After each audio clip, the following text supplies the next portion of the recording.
Hello everyone. आज के lecture में हम लोग ट्रैवलिंग सेल्समैन प्रॉब्लम के बारे में पढ़ेंगे। टीएसपी क्या है भाई? Travelling salesman problem. मैं एक बार लिख देता हूँ, वैसे तो नाम सुना होगा आपने, है ना? Travelling salesman problem. सेल्समैन बोल दो, सेल्स पर्सन बोल दो, जो आपका मन करे आप वो बोल सकते हो। ठीक है। टीएसपी है बेटा, ट्रैवलिंग सेल्समैन प्रॉब्लम। क्या है ये प्रॉब्लम? इसको अगर मैं बिल्कुल फ्री स्टाइल से समझाने की कोशिश करूं, वैसे तो मैं नोट्स बना के आया हूं, मैं सारे आपको अभी पढ़ के सुनाऊंगा, लेकिन एक बार हम थोड़ा सा पहले फ्री स्टाइल से समझ लेते हैं। सपोज कीजिए आप दिल्ली में खड़े हो। दिल्ली के बाद आपको बॉम्बे जाना है। बॉम्बे के बाद आपको कोलकाता जाना है, और उसके बाद चेन्नई जाना है, और फिर वापस दिल्ली आना है। ठीक है। दिल्ली से बॉम्बे, बॉम्बे से कलकत्ता, कलकत्ता से चेन्नई, चेन्नई से दिल्ली। और ये फिक्स नहीं है, आप किसी भी डायरेक्शन में चल सकते हो। जैसे सपोज कर लो, ये लो मैं सब बना देता हूँ, है ना, एक कंप्लीट ग्राफ बना देता हूँ 4 वर्टिसेस का। तो दिल्ली से कलकत्ता, कलकत्ता से बॉम्बे, बॉम्बे से चेन्नई, चेन्नई से दिल्ली, या दिल्ली से बॉम्बे, दिल्ली फिर कलकत्ता, चेन्नई, दिल्ली एंड सो जैसे भी करना है। मतलब मेन बात क्या है कि स्टार्टिंग पॉइंट आपका दिल्ली है और वापस वहीं दिल्ली आना है आपको, सब जगह घूम के। मतलब दिल्ली में आपका घर है तो सब वही सेल्समैन है तो हर जगह घूमेगा, घूम फिर के वापस अपने घर आएगा। ये हम चाहते हैं। और ऑफ कोर्स हम क्या चाहते हैं कि डिस्टेंस इसको मिनिमम कवर करना है, मिनिमम डिस्टेंस कवर करना है। ठीक है। तो that is the problem. I think समझ में आ गया होगा आपको। तो जो वर्टिसेस है वो हमारा सिटीज को बता रहे हैं, और जो एजेस है वो रोड्स या यू कैन से सड़कें जो भी हैं वो हमारे को बता रही हैं। ठीक है। तो होगा कुछ ना कुछ से 1 2 3 4 5 6, है ना? तो ऐसे ऐसे कुछ कुछ वेट दिया हुआ होगा। तो हमारे को ये दिल्ली से शुरू करके वापस दिल्ली आना है। किसी भी सीक्वेंस में आप वर्टिसेस को कवर अप कर सकते हो। जैसे अगर आप चलते हो दिल्ली से बॉम्बे, बॉम्बे से कलकत्ता, कलकत्ता से फिर चेन्नई और फिर वापस दिल्ली, तो कितना डिस्टेंस कवर हो जाएगा? दिल्ली से बॉम्बे 1, बॉम्बे से कलकत्ता 2, कलकत्ता से चेन्नई 3, और चेन्नई से दिल्ली 4। ठीक है। तो 4 3 7 2 और 1 10, टोटल 10 डिस्टेंस आपको कवर करना पड़ेगा। लेकिन आप ऐसे भी चल सकते थे, दिल्ली से कलकत्ता चले जाते, कलकत्ता से चेन्नई चले जाते, चेन्नई से बॉम्बे चले जाते, बॉम्बे से वापस दिल्ली आ जाते। तो दिल्ली से कलकत्ता 5 है जी, कलकत्ता से चेन्नई 3 है जी, चेन्नई से बॉम्बे 6 है जी, और फिर वापस बॉम्बे से दिल्ली 1 है जी। तो 6 3 9 5 14 1 15, यहाँ से 15 आ रहा है जी। तो एंड ऑन, तो इस तरीके से बहुत सारे पार्ट्स बनेंगे। जो भी इसमें से मिनिमम होगा वो आपको बताना है। ठीक है। तो वही है हमारा यू कैन से ये ट्रैवलिंग सेल्समैन प्रॉब्लम। ठीक है। तो अब ये क्या है, आप देख पा रहे हो? एक बार दिल्ली, बॉम्बे, कलकत्ता, चेन्नई, दिल्ली। तो अगर मैं इसको अलग कलर से दिखाऊं, तो इधर से इधर, इधर इधर, वापस इधर, ऐसे। दूसरा क्या था जी? दिल्ली से आप, let me take another colour, say pink ले लेता हूँ। दिल्ली से आप गए कलकत्ता, कलकत्ता से आप गए चेन्नई, चेन्नई से बॉम्बे गए, बॉम्बे से दिल्ली आए, लाइक दिस, ऐसे, है ना? तो अगर मैं इसको शो करूं, तो ऐसे ऐसे ऐसे ऐसे, ये एक इस तरीके से गए हो, एक इस तरीके से गए हो, एंड सॉन जो भी बनते हैं आप वो सब देखते चले जाओगे। तो ये कुछ जाना पहचाना लग रहा है? आप लोग मुझे जानते सिर्फ इसलिए क्योंकि मैं लिंकिंग कर देता हूँ सब्जेक्ट्स की। बताओ मेरे बच्चे, लिंकिंग अगर कर पा रहे हो तो। ये क्या है? ये गिवन ग्राफ और ये सब क्या बना रहा हूँ मैं? ऑफ कोर्स जिसको थोड़ा थोड़ा ग्राफ थ्योरी याद होगा, जिसने मेरे से डिस्क्रीट मैथमेटिक्स पढ़ी है, उसको याद आ रहा होगा। ये मेरे बच्चे हैमिल्टोनियन सर्किट से तो है, हैमिल्टोनियन सर्किट। तो आपको ग्राफ में से हैमिल्टन सर्किट फाइंड करना है। और खास बात क्या है कि कोई भी नहीं, हमारे को मिनिमम वेट का हैमिल्टोनियन सर्किट फाइंड करना है। तो travelling salesman problem is nothing but finding minimum weight Hamiltonian circuit in the graph. That's it. Minimum weight Hamiltonian circuit, that is nothing but your travelling salesman problem. तो इसको Hamiltonian circuit आता है, वो travelling salesman problem कर गया। कितनी आसान है, देख रहे हो? बस लिंकिंग करते जाओ चीजों की। तो मैं हमेशा बताता हूँ, अगर गेट का सिलेबस इतना बड़ा है तो वो इतना सा रह जाएगा अगर आप लिंकिंग करोगे तो। लिंकिंग नहीं करोगे तो गेट का सिलेबस एक्चुअली इतना है और वो आपको इतना ज्यादा बड़ा दिखाई देगा, है ना? तो ठीक है, खैर आप समझ गए होगे मैं क्या कहना चाहता हूँ यहाँ पे। तो मिनिमम वेट हैमिल्टन सर्किट निकालो, वो है हमारी ट्रैवलिंग सेल्समैन प्रॉब्लम। तो घूम फिर के वापस वहीं पे आपको आना है। ठीक है। तो आई थिंक आप समझ पा रहे होगे, यही वैसे मिनिमम वेट यही होगा, दिल्ली से बॉम्बे, बॉम्बे से कलकत्ता, कलकत्ता से चेन्नई, चेन्नई से दिल्ली, क्योंकि यही मिनिमम वेट्स हमारे को नजर आ रहे हैं। डायगोनल्स लोगे तो डायगोनल तो 5 और 6 हैं, इनका वेट तो वो ऑफ कोर्स प्रॉब्लम में क्रिएट करेंगे। बिना डायगोनल के चलना हमारा काम हो जाएगा। ठीक है जी, आई थिंक समझ गए होगे आप लोग। तो यही है हमारा फाइनल आंसर जो ट्रैवलिंग सेल्समैन प्रॉब्लम से हमारे को मिलेगा। तो बस इसके लिए हमारे को अब एल्गोरिथम डिजाइन करना है, दैट इज आवर एम। ठीक है। चलो देखते हैं एक बारी, और थोड़ा सा नोट्स वगैरह पढ़ते हैं।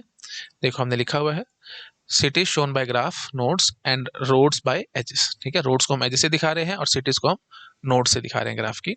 Salesman wants to visit every city and comes back to the home. ठीक है, हर एक सिटी पे विजिट करता हुआ वापस घर आना है।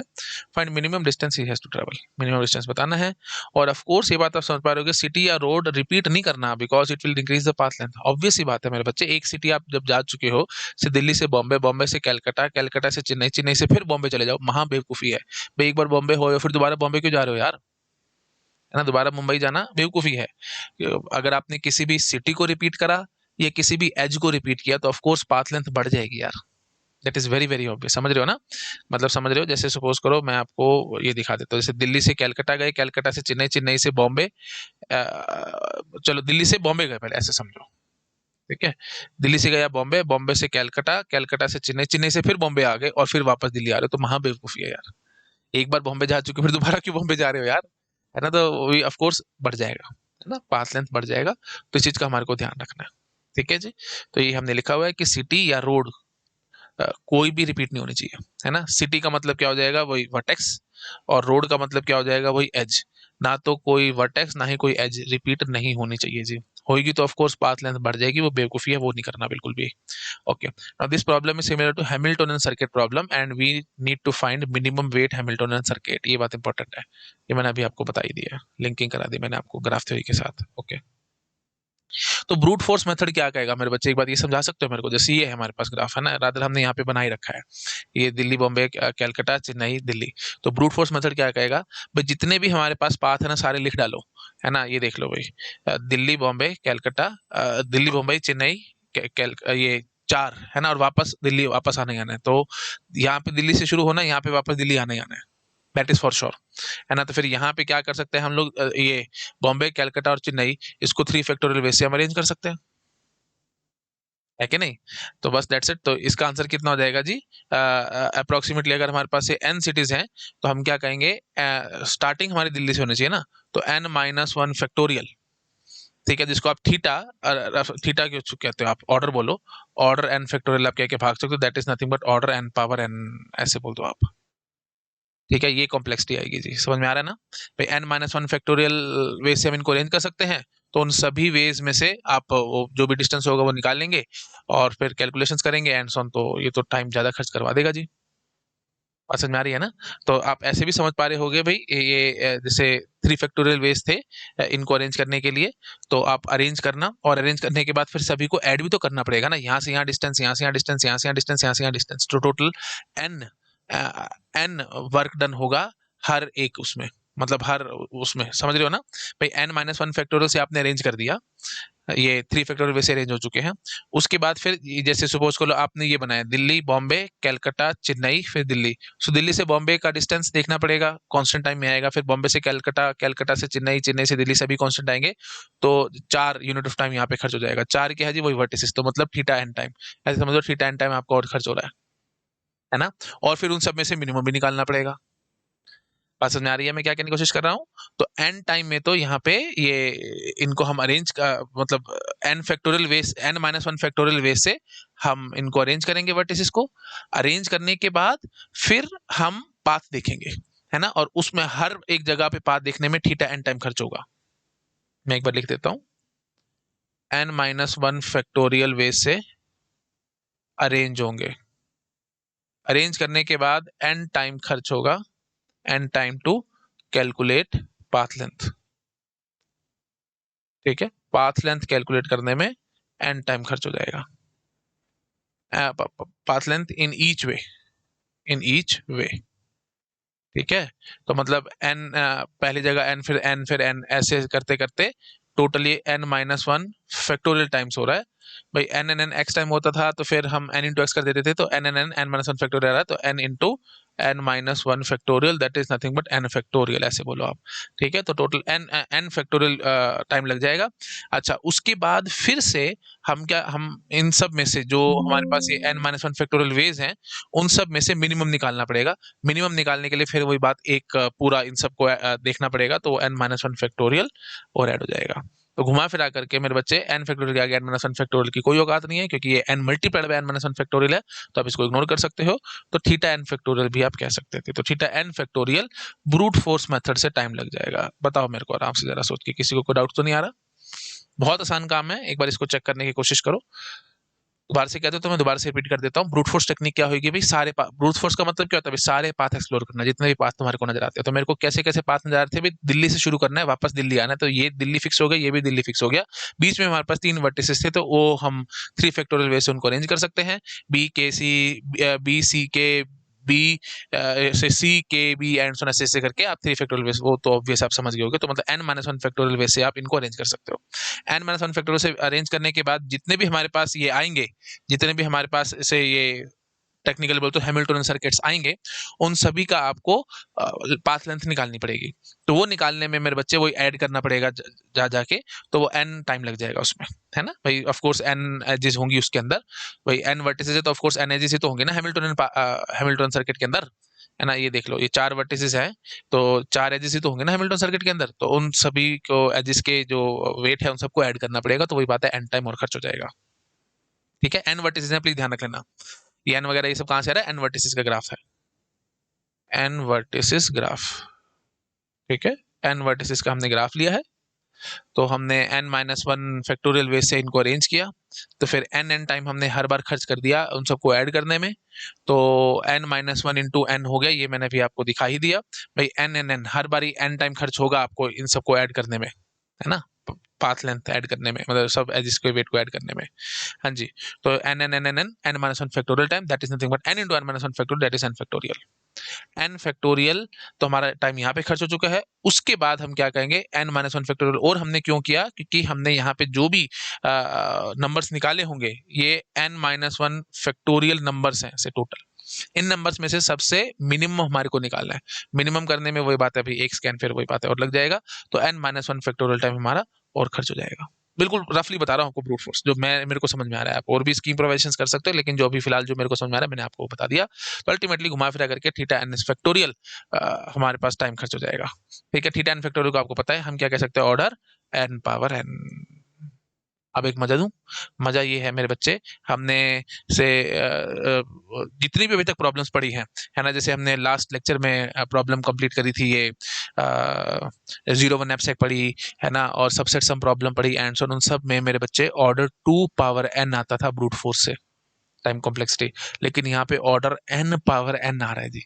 n फैक्टोरियल से n पावर n कैसे था, उसे मैंने सब बहुत बार एक्सप्लेन कर रखा है प्रीवियस लेक्चर्स। देखो टीएसए के जब स्टार्टिंग के लेक्चर्स थे, मैंने वहाँ पे सारा, जब एसी नोटेशन पढ़ा रहा था मैंने वहाँ सारा सारा आपके साथ डिस्कस कर रखा है।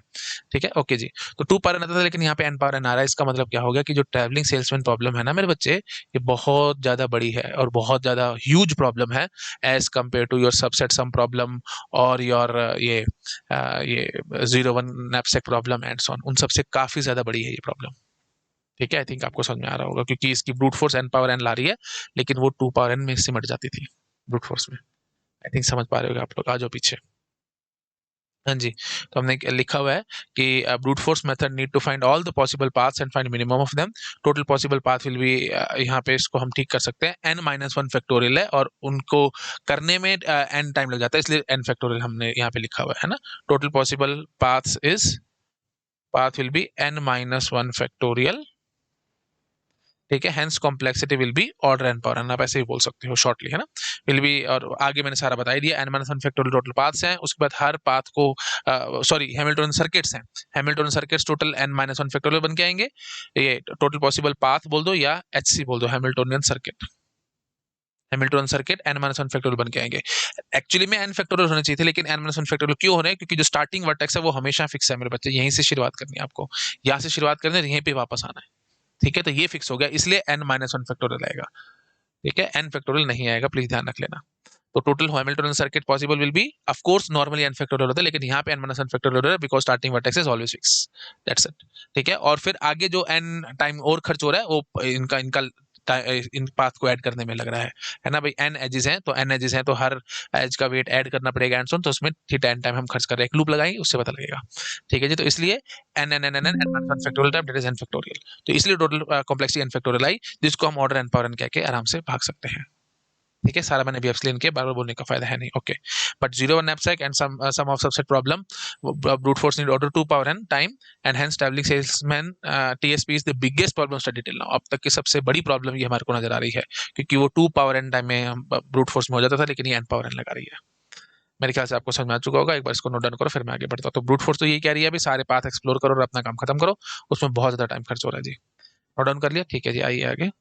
अच्छा जी, अब हम आपको दिखाएंगे कि डीपी से हम कैसे क्या कुछ कर सकते हैं, और अदर पहले रिकर्सिव एल्गोरिथम बनाते हैं, फिर हम डीपी की कहानी भी करेंगे। रिकर्सिव एल्गोरिथम कैसे बनेगा जी इसका, तो वो देखते हैं जरा। देखो जी, हम ऐसे बार बोल देते हैं 1 से शुरू करके वापस घूम फिर के 1 पे आना है, और 2 3 4 को आप किसी भी ऑर्डर में एक्सप्लोर कर सकते हो। मतलब 2 3 4 या फिर 1 3 4 2 या फिर 1 2 3 4 एंड सो कुछ भी करके आप इनको किसी भी ऑर्डर में कर सकते हो। तो हम ऐसे लिखते हैं, सो TSP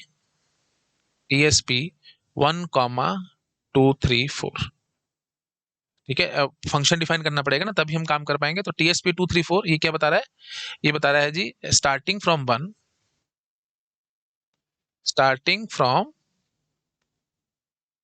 vertex 1 and exploring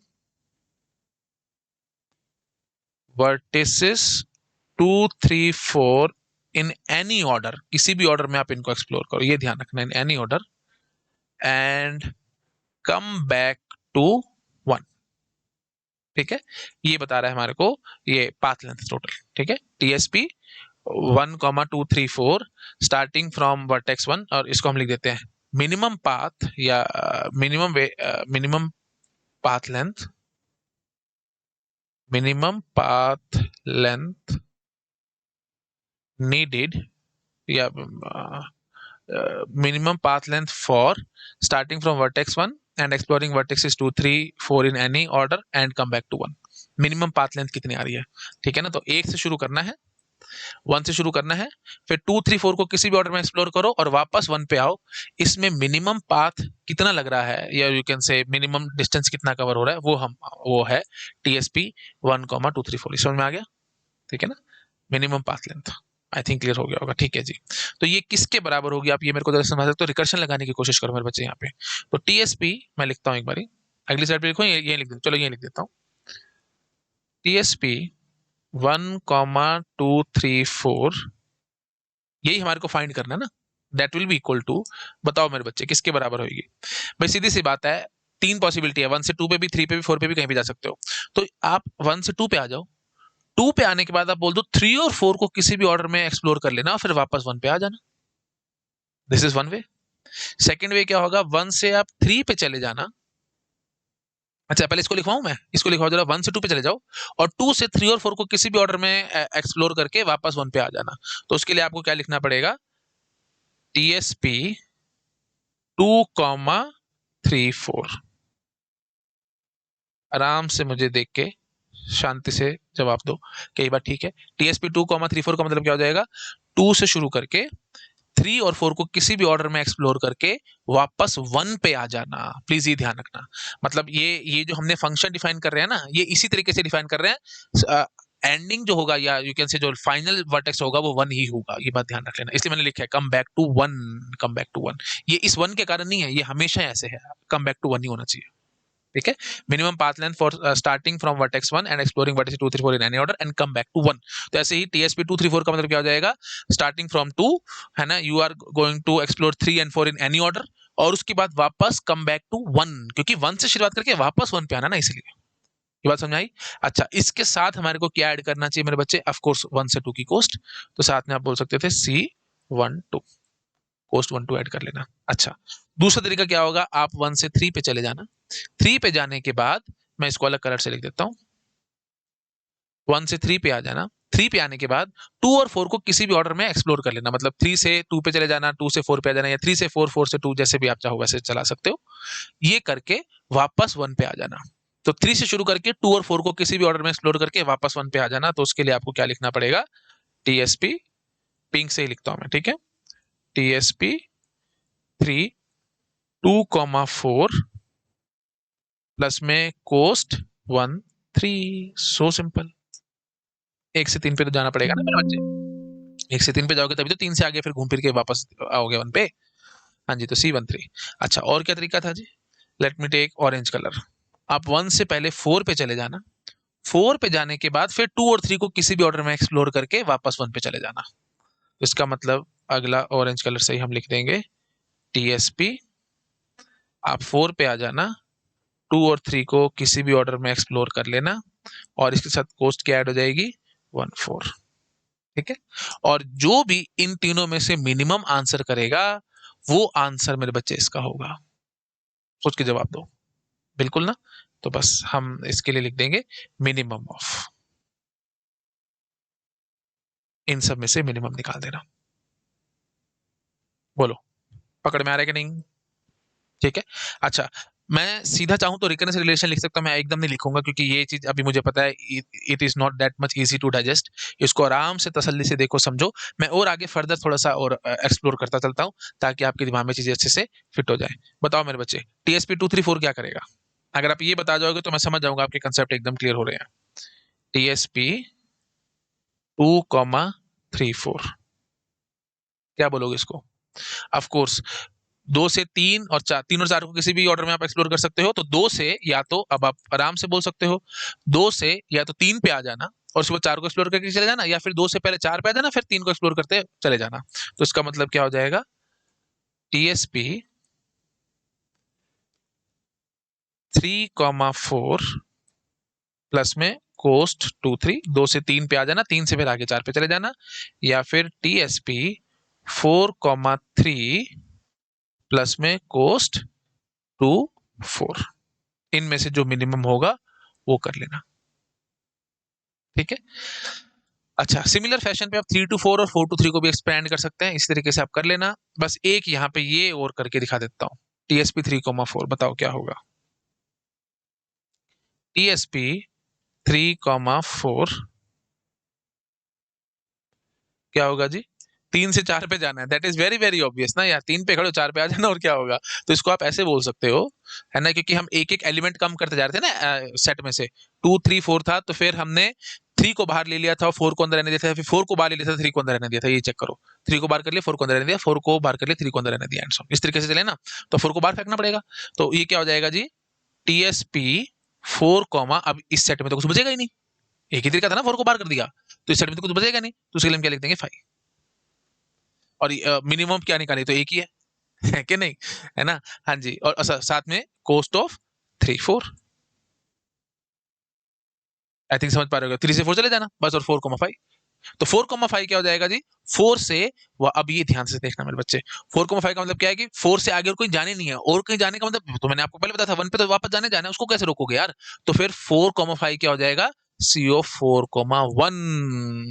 please ये बात ध्यान रखो मेरे बच्चे, आराम से देख के मुझे बताओ, बहुत इजी है, थोड़ा सा सोचोगे तो आपके सेल्फ एक्सप्लेनेटरी बातें अपने आप से समझ में आ रही होंगी। नो डाउट थोड़ा सा हटके है ये, है ना, मैं बहुत ज्यादा इंट्यूशन और वो सब डेवलप यहाँ पे करना नहीं चाह रहा हूँ क्योंकि बहुत ज्यादा टाइम वेस्ट हो जाएगा, गेट के लिए इतना ज्यादा इंपॉर्टेंट टॉपिक ये है नहीं, फ्रैंकली बात कर रहा हूँ।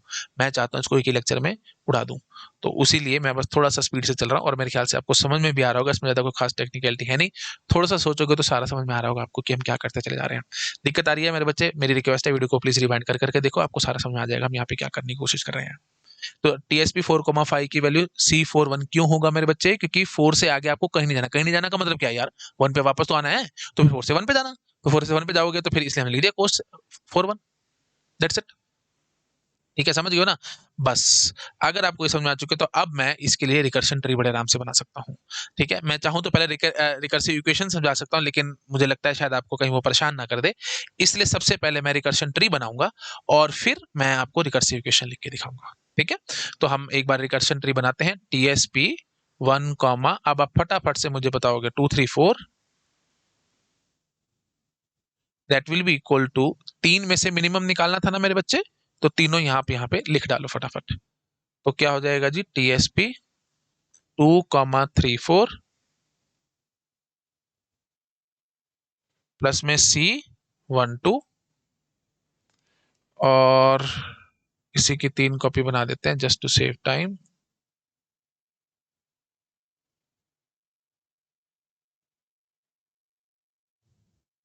हाँ जी, तो यहाँ पे हम बोल देंगे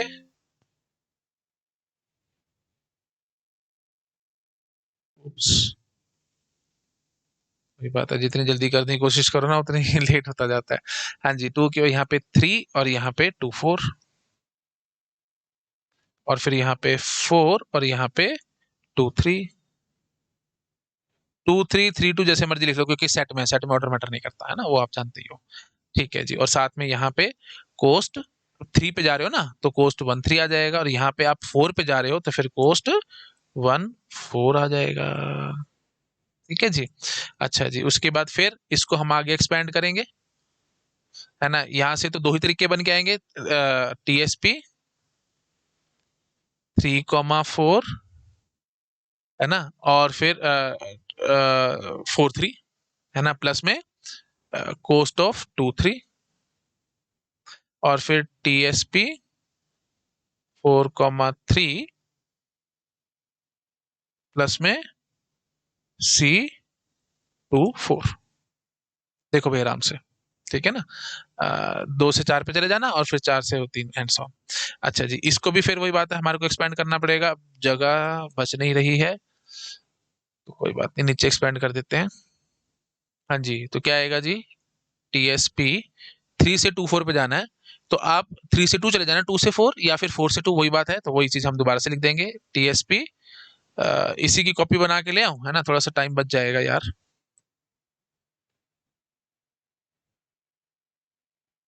अच्छा, ये पूरा उठ रहा है शायद, बार बार लिखना ना।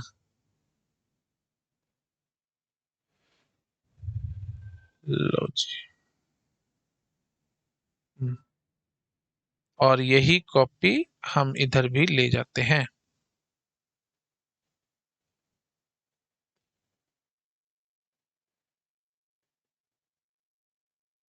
ठीक है, नंबर्स बदल लेते हैं फटाफट, जल्दी जल्दी हमारा काम हो जाएगा, है ना। तो 3 से 2 जाना, है ना, तो फिर यहाँ पे उप्स, आपको बोलना पड़ेगा 2, है ना। 3 से 2 4 था, तो 3 से 2 पे चले जाना, 2 से आगे 4 पे चले जाना, तो 2 4, और साथ में कोस्ट 3 2, 3 से 2 पे जाना पड़ेगा ना। अब यहाँ पे मेरे बच्चे, हमने जो ग्राफ लिया है ना, वो एक किस्म से दोनों डायरेक्शन में सेम पाथ लिया है ना, तो कोस्ट 2 3 बोल दो या 3 2 बोल दो, एक बराबर है, लेकिन हर बार ऐसा बराबर नहीं होगा, इसलिए मैंने ढंग से लिखा 3 2। अच्छा जी, फिर या फिर 3 से 4 पे चले जाना, तो फिर 4 से आपको कहाँ जाना पड़ेगा। देखो 3 to 4 का मतलब क्या हो जाएगा, पहले 3 से 2 पे चले जाना, 2 से 4 पे, या फिर 3 से 4 पे, फिर 4 से 2 पे, तो फिर यहाँ पे आपको 2 भरना पड़ेगा, और 3 4 कोस्ट यहाँ पे हमारे को भरना पड़ेगा 3 to 4, है ना। 3 से 4 पे गए हैं ना, और फिर 4 से 2 पे जा रहे हैं, एंड सो ऑन। अच्छा, यहाँ पे फिल कराओ जी, 4 से 2 पे चले जाना पहले, है ना, तो फिर यहाँ पे आएगा जी,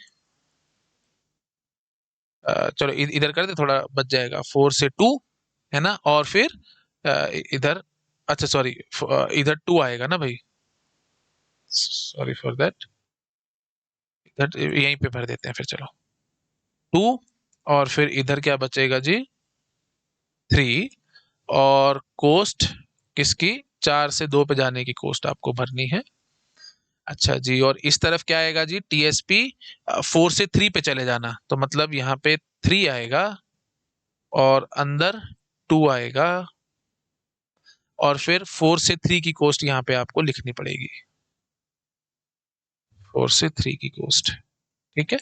अच्छा जी, सिमिलरली अब इसको जब हम एक्सपेंड करने के लिए जाएंगे, तो यहाँ से फिर एक ही तरीका निकलेगा, क्या, TSP 4,5, ठीक है, प्लस में कोस्ट 3 4। सिमिलरली, क्योंकि अब 4 से तो आगे कहीं है ही नहीं ना, तो फिर 4 5 आ जाएगा, और साथ में 3 से 4 की कोस्ट ऑफ कोर्स वो तो ऐड करनी करनी है। अच्छा, यहाँ से यहाँ पे भी वही बात बनेगी, TSP 4,5 प्लस में कोस्ट 3 4, है ना। 4,5 कर देंगे, और फिर sorry 4 1, sorry for that, 4 1, sorry for that, है ना। 4 से उप्स, ये अच्छा सॉरी सॉरी सॉरी, 3 4 ही आएगा यार, ये तो सेम था, यहाँ पे 2 4 आएगा ना। 2 4, ये वाली जो कोस्ट है, ये हो जाएगी TSP 4,5 के, इसको कॉल कराएगा 4 1 को, TSP 4,5, ये वही बात है, कोस्ट 4 1 को। ठीक है, और ये तो 2 4 ही रहेगा ना, क्योंकि 2 से 4 पे जाओगे, और साथ में 4 से 5 पे चले जाओगे, है ना। यहाँ पे भी वही वही बात उठेगी, 4 से 2 पे जाओगे, और साथ में 2,5 हो जाएगी, तो TSP 2,5 प्लस में C4 2। ये बात समझ में आ रही है ना मेरे बच्चे? कुछ नहीं है जी, अब 4 बच रहा था तो 4 से आगे कहीं रास्ता बचा ही नहीं, तो 4 से 5, तो आगे कोई सेट में एलिमेंट ही नहीं है ना। और साथ में ये 2 से 4 की कोस्ट, ऐसे यहाँ पे भी वही बात उठी है, 3 4 था तो फिर 4 से 5 और साथ में 3 से 4 की कोस्ट, है ना। कुछ नहीं, ये सब बहुत इजीली आपको समझ में आ रहा होगा। अच्छा जी, ये TSP 25 हो गया। ठीक है, ये आगे और एक्सपेंड होगा, तो TSP 3,5 प्लस में कोस्ट 2 3, और यहाँ पे भी TSP 2,5 प्लस में कोस्ट 3 2। ठीक है, तो ये कोस्ट 2 1, ये कोस्ट 3 1। चेक करो जी आराम से एक बारी प्लीज, कहीं कोई दिक्कत नहीं होनी चाहिए। पूरा ट्री मैंने अच्छे से पूरा एक्सपेंड आपके सामने कर दिया है जी, चेक करो आराम से, कर लिया जी चेक। आई थिंक कोई प्रॉब्लम नहीं है, कहीं पे भी देख लो। अच्छा हाँ, एक ये रह गया यार, ठीक है, मैं इसको एक बार थोड़ा बड़ा करके एक्सपेंड कर देता हूँ। ये वाला ये रह गया ना, तो इसको मैं नीचे कर दूं, जगह नहीं है एक्चुअली, सॉरी। तो TSP 3,5 प्लस में कोस्ट 3 4, और 3,5 अल्टीमेटली क्या कराएगा जी, कोस्ट 3 1। ठीक है, ओके।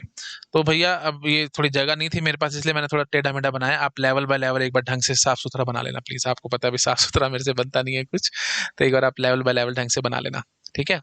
तो अच्छा, तो अब वही बात है, ट्री बन चुका है तो हमारे को रिपीटेड सब प्रॉब्लम्स देखनी है।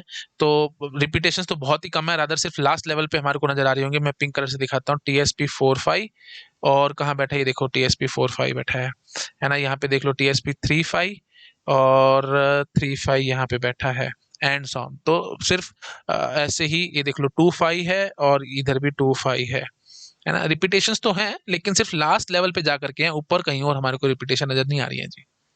तो वही बात है, डीपी भी ज्यादा हेल्प नहीं कर पाएगी, बट ठीक है कोई बात नहीं, हम एक बार देख लेते हैं। अच्छा, अगर आपको ये ट्री बनाना आ गया तो अब आप थोड़ी सी अगर मेरे साथ हेल्प करें तो मैं रिकर्सिव इक्वेशन लिख जाऊंगा जी। देखो जी, TSP से हम बोलते हैं I, S, S is the name of the set, ठीक है। और आई से हम शुरू कर रहे हैं, I is the first vertex जहां से हमारे को शुरुआत करनी है, और एस बाकी सेट के अंदर वो सारे के सारे वर्टिसेस हैं जिसको हमारे को घूम फिर के वापस आई पे आना है, ठीक है। TSP IS means starting from I, starting from I, exploring exploring all vertices in set S, all vertices in set S, and coming back to I, वापस I पे आना है।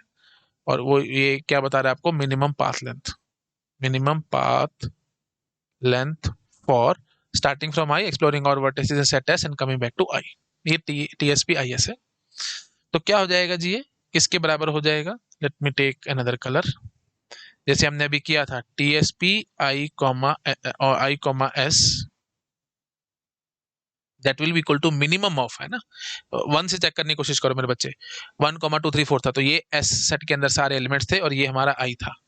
तो I से शुरू किया, S पे सारे घूम फिर के वापस I पे आना है। तो मिनिमम हमने निकाला था 2 3 4, ये 2 3 4 कहाँ थे जी, ये सेट S के तो एलिमेंट्स थे, 2 3 4 ये थे ना। और साथ में बाकी बचे हुए एलिमेंट्स जो इस सेट के अंदर बच रहे थे वो सारे एलिमेंट्स यहाँ पे लिख रखे हैं, और साथ में वो कोस्ट ऐड कर रखी है, बस हो गया, लिख जाऊंगा मैं आराम से। तो क्या बोलूंगा, for all J belongs to S, ठीक है। मिनिमम ऑफ हम क्या बोल देंगे जी, TSP J, S minus J plus में कोस्ट ऑफ IJ।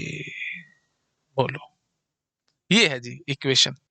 बताओ शाबाश, मेरे ख्याल से कोई दिक्कत किसी को आ नहीं रही होगी यहाँ पे, है ना। क्योंकि ये देख लो ना, आई से शुरू करके एस में जितने वर्टिसेस हैं वहां पे होके वापस वही आई पे आना है, ये हमने IS को डिफाइन किया हुआ था ऐसे।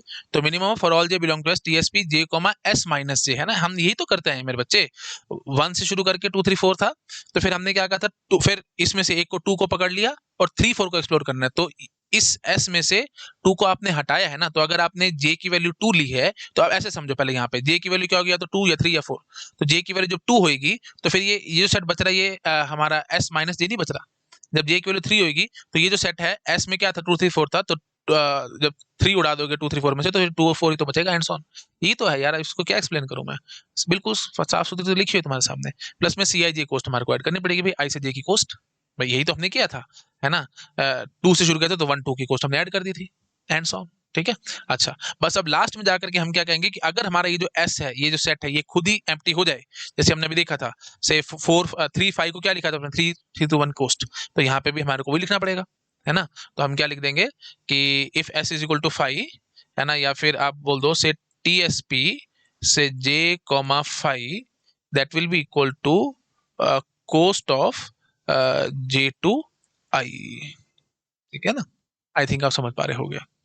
अब इस तरीके से आप लिख सकते हो, लेकिन ना वही बात है, थोड़ा सा फीलिंग अच्छे से नहीं आ रही है, मतलब जे बिलोंग टू एस है, फिर यहाँ पे ये जे क्या है, ये जे क्या है ना, मतलब रिकन्सिलिएशन ढंग से बन नहीं रही है, ये चीज तो ठीक है, फर्स्ट क्लास होगी। बस अब हमारे को जो टर्मिनेशन, ये टर्मिनेशन कंडीशन है किस्म से, this is the TC termination condition, ये मेरे को ज्यादा बढ़िया लग नहीं रही है फिलहाल। क्यों नहीं लग रही है बढ़िया भाई, ये जे जो है, ये जे बिलोंग टू एस था, तो फिर एस खुद एम्प्टी बैठा, तो फिर जे कहाँ से ओके आ जाएगा बीच में से। जोक सा पार्ट समझ पा रहे हो, मतलब नहीं मजा आ रहा है यहाँ पे। तो हम क्या करते हैं ना, हम यहाँ पे फिर थोड़ा सा फिक्सिंग करते हैं यहाँ पे, फिक्सिंग इन द सेंस कि आप जो स्टार्टिंग वर्टेक्स है ना, वो 1 ही ले लो। मैं दिखाता हूँ आपको हम क्या कर सकते हैं फिलहाल। ओनली वे आउट अब मेरे को जो समझ में आ रहा है वो ये है कि स्टार्टिंग वर्टेक्स आप 1 फिक्स कर दो, वो 1 ही रहेगा हमेशा। ठीक है। और आई जो है ना, ये कोई बीच का रैंडम वर्टेक्स समझ लो।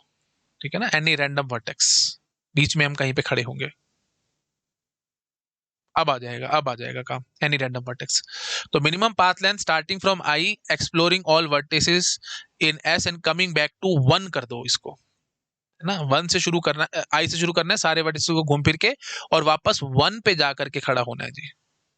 ठीक है, ये करो, अब हो जाएगी बात, है ना। हाँ, अब हो जाएगी। अब मैं यहाँ पे आराम से लिख दूंगा T S P I comma 5 that will be equal to I to 1, I to 1,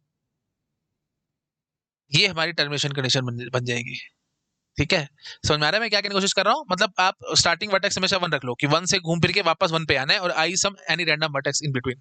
मैंने बोला था आई स्टार्टिंग वर्टेक्स होना चाहिए, लेकिन आई यहाँ स्टार्टिंग वर्टेक्स नहीं है, यहाँ पे बीच में किसी भी वर्टेक्स पे आप घूम रहे हो सकते हो।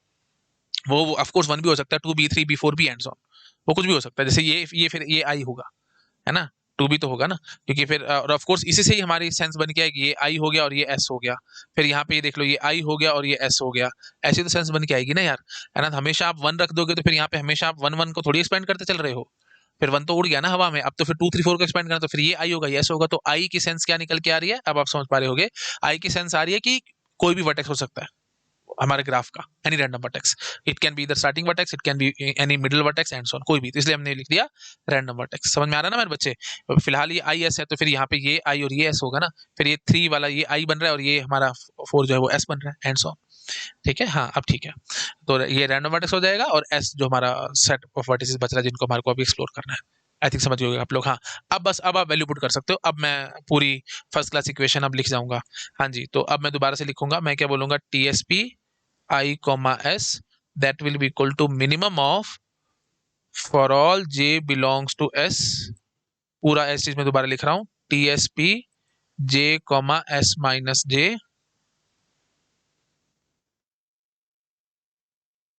ठीक है, प्लस में c ऑफ आई जे, ये मैंने सारा अभी आपको एक्सप्लेन कर ही दिया था। और ये आई एस था, अगर s एम्प्टी नहीं है तो ये कहानी है, तो हम आगे लिख सकते हैं कि if s is not equal to 5। लेकिन अगर s की वैल्यू 5 हो जाए तो i और 5 ये क्या हो जाएगा, आई टू 1 की कोस, तो इसलिए यहां पे हम लिख देंगे c ऑफ i कॉमा 1। कब, if s is equal to 5, now it is perfect. अब ये पूरा फर्स्ट क्लास सेल्फ एक्सप्लेनेटरी बन चुके, तारे बना लो इस पे, ये पूछी जा सकती है मेरे बच्चे, recursive equation for travelling salesman problem. आराम से देखो और मुझे बताओ कहीं किसी को डाउट तो नहीं आ रहा। मैंने पहले ऐसे लिखी थी, तो इस चीज को मैं ऐसे नहीं कर सकता क्या, s की वैल्यू अगर 5 नहीं है तो फिर ये चलेगा, अगर s की वैल्यू 5 हो जाएगी तो i और 5 ना हो गया, तो फिर ये i1 हो जाएगी, तो ये हमने यहाँ पे लिख दें। ठीक है ना, TSP I S minimum for all J belong to S, TSP J comma S minus J plus में दिस, है ना, ये ऐसे लिख देते हैं हम लोग, ये लो ब्रैकेट को डाल देते हैं, जे कॉमा एस माइनस जे।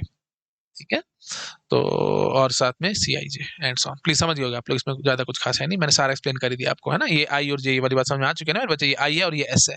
तो एस में से मैं एक एक करके जे पकड़ता हूँ, पहले ये वाला जे, फिर ये वाला जे एंड सो ऑन, फिर ये आई हो रहा है और फिर ये एस हो रहा है एंड सो ऑन। तो जे में सिर्फ एक ही जे बनेगा, that is 4 and so on. मेरे ख्याल से समझ गए आप लोग, है ना। तो आई को मैं फर्स्ट वर्टेक्स समझ रहा था, लेकिन वो हमेशा फर्स्ट वर्टेक्स नहीं होगा, क्योंकि फिर इक्वेशन नहीं बनती। और सेंस भी यहीं से समझ में आ रही है आपको, आई एस है, फिर ये भी तो आई एस होना चाहिए, ये भी तो आई एस होना चाहिए and so on. I think समझ गए आप लोग, ठीक है। चलो शाबाश, नोट करो। हो गया जी, ठीक है जी, आइए आगे। अच्छा जी, तो अब हमारी बात उठती है कि हमने समझ में आ रहा है कि बहुत सारे हो रहे हैं, तो डीपी लग जाएगा यहाँ पे, है ना। रिकर्सिव इक्वेशन हमने लिख ली, तो अब आप रिकर्सिव प्रोग्राम भी लिख सकते हो and so on. Frankly speaking बहुत ज्यादा डिटेल में मैं नहीं जा रहा हूँ, इतना रिक्वायर्ड नहीं है, it is not important topic, बार बार बोल रहा हूँ। सिर्फ हिंट देना है, ये ना लगे, क्योंकि कई स्टूडेंट्स बोल देंगे कि सर ने स्किप कर दिया, और आपको पता है स्किप करना मैं डिक्शनरी में नहीं है। इसलिए just for the sake of, शुद्ध नहीं बोलते, just for the sake of formality मैं एक टॉपिक कवर अप करा रहा हूँ, नहीं तो इतना ज्यादा रिक्वायर्ड नहीं है। और ज्यादा क्वेश्चंस आएंगे वैसे, तो बस ये ज्यादा से ज्यादा यही पूछ सकता है कि रिकर्सिव इक्वेशन पूछ सकता है एंड सो ऑन, वो सब। वो अभी एक दो क्वेश्चन और बनते हैं, वो भी मैं अभी आपको दिखा देता हूँ। चलो, ये समझ में आ गया रिकर्सिव इक्वेशन कैसे लिखिए, ठीक है। अब प्रोग्राम बनाना, उस सब में मैं नहीं फंस रहा हूँ, बस रिकर्सिव इक्वेशन लिख डाली हमने, रिकर्सिव ट्री बना दिया, ठीक है, रिकर्शन ट्री बना दिया है, और देख लिया हमने कि फंक्शन कॉल रिपीट हो रही है, तो डीपी चल सकती है, ठीक है, डीपी चल सकती है।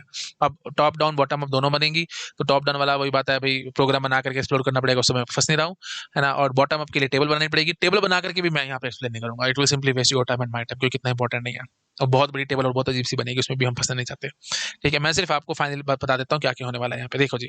तो वही बात है, टेबल वगैरह बनाने के लिए यूनिक फंक्शन कॉल देखनी पड़ेगी। अब यूनिक फंक्शन कॉल भी मैं प्रॉपर्टी टाइम नहीं करा रहा हूँ, क्योंकि इसमें बहुत टाइम लगेगा, काफी कुछ मैथमेटिक्स इसमें इन्वॉल्व होती है। मैं आपको सीधा बस बता देता हूँ कि if N vertices in the graph, if n vertices in graph, vertices मतलब सिटीज, तो अगर n सिटीज को कवर अप करना है आपको और वापस फर्स्ट सिटी पे आना है, n है, तो यूनिक फंक्शंस कॉल हो जाती है मेरे बच्चे n-1 इंटू 2 पावर n-2। मैं इसकी डिटेल में नहीं जा रहा हूँ, ये आप याद कर सकते हैं फॉर्मूला बस, ठीक है। फालतू की मैथमेटिक्स है, इसमें हमारे को फंसने की जरूरत है नहीं। यूनिक फंक्शंस कॉल इतनी हो जाएंगी, ठीक है। और डीपी का आपको पता ही है, टाइम कॉम्प्लेक्सिटी अगर आपको निकालनी होती है, टाइम कॉम्प्लेक्सिटी निकालनी होती है, तो unique function call multiplied by time complexity of each function call. तो हर फंक्शन कॉल की टाइम कॉम्प्लेक्सिटी कितनी होगी मेरे बच्चे, आप आराम से बताएंगे। ये देख लो यहाँ पे ये है, तो फिर हम ऑफ कोर्स मैक्सिमम डिग्री हर एक वर्टेक्स से कितनी हो सकती है, n-1 हो सकती है ना। तो एक किस्म से n, है ना, और इनमें से मिनिमम निकालना पड़ेगा ये, है ना। एक फंक्शन कॉल ने आगे अप्रोक्सीमेटली n-1 फंक्शन कॉल करी है, और n-1 फंक्शन कॉल में से मिनिमम निकाल करके यहाँ पे वैल्यू फिल करनी पड़ेगी, तो अप्रोक्सीमेटली थीटा एन टाइम, ठीक है, थीटा एन टाइम। तो इसलिए हम यहाँ पे लिखेंगे n vertices in the graph city, vertices मतलब वही सिटीज, तो n-1 इंटू 2 पर n-2 यूनिक फंक्शन कॉल हो रही है, और time complexity of each function call will be approximately theta of n। Unique function call कितनी है जी, n-1 इंटू 2 पावर n-2, ठीक है जी। तो घुमा फिरा करके आंसर कितना निकल के आएगा जी, theta n square multiplied by 2 power n। Constant वॉन्स्टेंट की कोई औकात नहीं, उसको उड़ा देना, क्योंकि मल्टीप्लाई भी तो करना पड़ेगा ना। n मल्टीप्लाई हो जाएगा, n इंटू n-1 हो जाएगा, तो ultimately n square dominated term, और यहाँ से वही -2 को छोड़ दो, n square into 2 power n। ये कॉम्प्लेक्सिटी आ रही है जी डीपी की हेल्प से है ना। तो वहां पे चलो थोड़ी सी तो इंप्रूवमेंट हुई, वो तो n पावर n तक लेके जा रहा था ब्रूट फोर्स, लेकिन ये n square into 2 power n तक ले आया जी। और फ्रैंकली बात करो, इतना भी डीपी ने भी ज्यादा कोई खास हमारी हेल्प करी नहीं, ये तो हमने रिकर्सिव प्रोग्राम वाले ही लगभग काम कर दिया है, ठीक है। मतलब ठीक है, खैर इतना नहीं फंसो, ज्यादा इतना करने की जरूरत नहीं है। बस डीपी की अगर आपसे पूछेगा तो ये है जी, ट्रैवलिंग सेल्समैन प्रॉब्लम की टाइम कॉम्प्लेक्सिटी, बस ये माइंड में रख लेना। यूनिक फंक्शन कॉल माइंड में रख लेना, ये पूछ सकता है, ये हमने बता दिया, ऊपर ऊपर से पढ़ा रहा हूँ, डीप में ज्यादा नहीं जा रहा हूँ, ठीक है। यूनिक फंक्शन कॉल इतनी होती है, और time complexity travelling salesman problem की with the help of DP, ये निकल के आएगा जी, क्योंकि unique function call multiply by time complexity of each function call, यहाँ से आंसर निकलता है। और इस फंक्शन कॉल की टाइम कॉम्प्लेक्सिटी मैंने आपको बता दी, थीटा एन आ रही है जी, क्योंकि हमारे को एन में से मिनिमम निकालने की जरूरत पड़ सकती है वर्स्ट केस में, जैसे हमने यहाँ पे देखा ही था, है ना भाई। क्योंकि हर एक वर्टेक्स की डिग्री n-1 हो सकती है, ऑफ कोर्स कंप्लीट ग्राफ है n वर्टिसेस का, तो हर एक वर्टेक्स की डिग्री कितनी होगी जी, n-1। तो n-1 फंक्शन कॉल में से आपको मिनिमम निकालना पड़ सकता है, वर्स्ट केस के हिसाब से मैंने बात करी है, ठीक है। बहुत ज्यादा मैं डाइव डीप नहीं कर रहा हूँ, बार बार बता रहा हूँ, ठीक है जी। तो अल्टीमेटली ये हमारा आंसर आ जाता है। अच्छा, और अगर आपसे पूछा जाएगा कि स्पेस कॉम्प्लेक्सिटी कितनी होगी, वो भी आप आराम से बताओगे, टेबल का साइज इतना ही तो लेना पड़ेगा ना, जितनी यूनिक फंक्शन कॉल है, हर एक फंक्शन कॉल की वैल्यू स्टोर करनी पड़ेगी। तो और ऑफ कोर्स वो कांस्टेंट स्पेस में हो जाएगी स्टोर, वैल्यू वैल्यू तो है, हाँ जी। तो एन तो theta N into 2 power n, ये हो जाएगी जी टेबल के लिए स्पेस, ठीक है, टेबल को स्टोर करने के लिए इतना स्पेस चाहिए आपको, और ये टाइम कॉम्प्लेक्सिटी हो जाएगी जी। ठीक है, और ऑफ कोर्स स्पेस कॉम्प्लेक्सिटी में इनपुट प्लस एक्स्ट्रा आता है। इनपुट तो हमारे पास ग्राफ ही है, उसकी तो टेंशन है नहीं, है ना। वो चाहे आप एडजेंसी लिस्ट कर लो, चाहे एडजेंसी मैट्रिक्स कर लो, एंड ऑन एडजेंसी मैट्रिक्स कर लोगे तो फिर एन स्क्वायर हो जाएगा उसकी कॉम्प्लेक्सिटी। तो एन स्क्वायर प्लस में N into two power N की तो टेबल ही आ रही है, तो अल्टीमेटली घुमा फिरा करके n into two power n ही आ जाएगी स्पेस कॉम्प्लेक्सिटी। मेरे ख्याल से समझ गए आप लोग, है ना। स्पेस कॉम्प्लेक्सिटी क्या होती है, इनपुट प्लस एक्स्ट्रा। इनपुट क्या है, थीटा एन स्क्वायर, है ना भाई। वो अगर आपने मैट्रिक्स यूज किया है तो, और साथ में ये टेबल की ये है एक्स्ट्रा, तो वही टेबल है ना। आई थिंक समझ गए होगे आप लोग। ठीक है जी, तो ये बस है हमारा फाइनल जो हमने कंक्लूजन ड्रॉ किया है। ठीक है जी, बस दैट्स इट। यहाँ पे हमारी ट्रैवलिंग सेल्समैन प्रॉब्लम कंप्लीट हो चुकी है। नेक्स्ट लेक्चर में आकर के हम ऑल पे शॉर्टेस्ट पाथ करेंगे। ठीक है, बस वो लास्ट एप्लीकेशन है डीपी की, और उसके बाद फिर हम फाइनली अपना लास्ट टॉपिक पे आ जाएंगे, दैट इज हैशिंग। ठीक है मेरे बच्चे, thank you so much, bye bye. Video अच्छा लगा प्लीज लाइक करना, अपने फ्रेंड के साथ शेयर जरूर करना, बाय बाय। हेलो एवरीवन, अगर आप लोगों को मेरा काम पसंद आ रहा है, आप प्लीज़ वीडियोस को लाइक करते रहा करो, अपने फ्रेंड्स के साथ शेयर जरूर किया करो, ताकि मुझे मोटिवेशन मिले, मैं और ज़्यादा से ज़्यादा काम कर सकूं आप लोगों के लिए। और अगर आप मुझे डोनेशंस देना चाहते हो तो क्यूआर कोड आपको मिल जाएगा आप चैनल बैनर पे राइट हैंड साइड में ऊपर टॉप राइट में। अगर आप कंप्यूटर पे देख रहे हो तो टॉप राइट कॉर्नर में मिल जाएगा, नहीं तो आपको डिस्क्रिप्शन में लिंक मिल जाएगा, आप उस लिंक पे क्लिक करके डोनेशन जो भी देना चाहो दे सकते हो। डाउट्स की बहुत प्रॉब्लम रहती है स्टूडेंट्स को, रियल टाइम डाउट्स हम सॉल्व नहीं कर पाते फटाफट से। जैसे चाहे आप पेड कोचिंग में हो, चाहे आप फ्री पढ़ रहे हो, कोई प्रॉब्लम वाली बात नहीं है। आप जहां से भी कुछ भी पढ़ रहे हो, मुझे इसमें दिक्कत नहीं है। आप मेरा टेलीग्राम चैनल को सब्सक्राइब कर सकते हो, वहां पे आपके जो भी डाउट्स हैं आप पूछ सकते हो। बहुत ज्यादा एक्टिव ग्रुप है, बहुत सारे स्टूडेंट्स एक्टिव रहते हैं ग्रुप में, फटाफट से आपको रिप्लाई मिल जाएगा। लेकिन और अगर आप और ज्यादा मैनेज्ड वे में चलना चाहते हो, बहुत अच्छे से प्रॉपर मैनेज तरीके से, कि डाउट्स अलग अलग हो, हमें जैसे टीओसी का अलग चैनल हो, कंपाइलर का अलग चैनल हो, डिजिटल का अलग चैनल हो, एंड सो ऑन, तो अलग चैनल वाइज चैनल हमने बना रखा है। बहुत अच्छा सा डिस्कॉर्ड सर्वर हमने मेंटेन किया है ना, एक स्टूडेंट ने बना करके दिया था, तो आप उसको भी सब्सक्राइब कर सकते हो। लिंक आपको डिस्क्रिप्शन में मिल जाएगा। सब कुछ फ्री है भैया ना, मैं किसी चीज के लिए पैसे चार्ज नहीं करता हूँ, everything is free of cost. Donation देना चाहते हो आप, मोस्ट वेलकम, आप दे सकते हो। बट ये सब चीजें मैं आप लोगों के लिए लाइफ टाइम फ्री रखूंगा। डिस्कॉर्ड सर्वर हो गया, टेलीग्राम चैनल हो गया, और मेरा यूट्यूब चैनल हो गया, everything will be free of cost. मैं अपने मुंह से कभी कुछ नहीं मांगूंगा आपसे। ठीक है, आप जो देना चाहते हो आप वो मुझे दे सकते हो। Okay, thank you so much, bye bye.